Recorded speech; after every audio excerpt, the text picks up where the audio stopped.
Sober up. COVID-19 respects no national borders, no social bounds, no political systems, and no cultural values. It hits us just as hard. It levels the world. Facing the pandemic, it is not what happened matters. It is how we respond.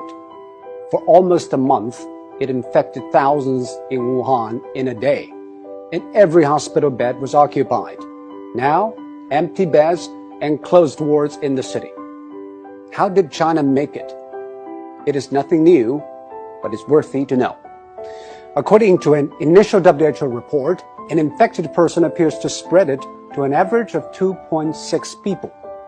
And after 10 generations of transmission, with each taking 5 or 6 days, that one initial case has spawned 3,500 in matters of days. And that is what the world is seeing. What China did is to break the cycle by human intervention. The scale unprecedented in history. Extreme, draconian, and aggressive.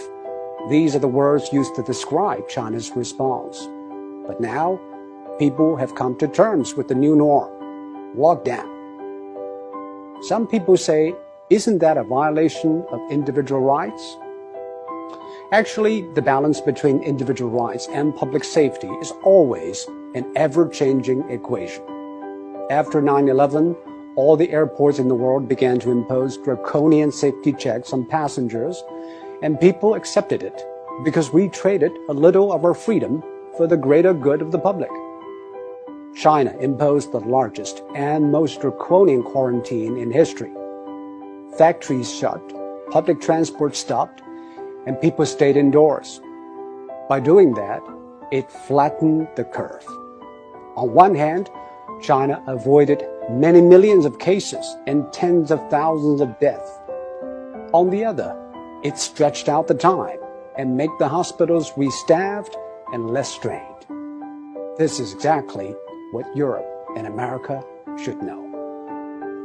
But public policy needs both ends to agree, the decision makers and the decision takers. Quarantine is indeed extreme and extremely restrictive. It needs the people in lockdown to be honest and cooperative. I think what the people of Wuhan did was exceptional. They had the courage, tenacity, and resilience to stay housebound for days, weeks, and months. Most view the quarantine as a civic duty, and that is why it worked. Public health methods are universal. They either work or they don't. We are all human beings. Our epidemiology is the same, but we have different economies, demographies, and sociologies. Facing a global pandemic, every nation needs a new contract signed between its politicians, businesses, and the public. Desperate times ask desperate measures.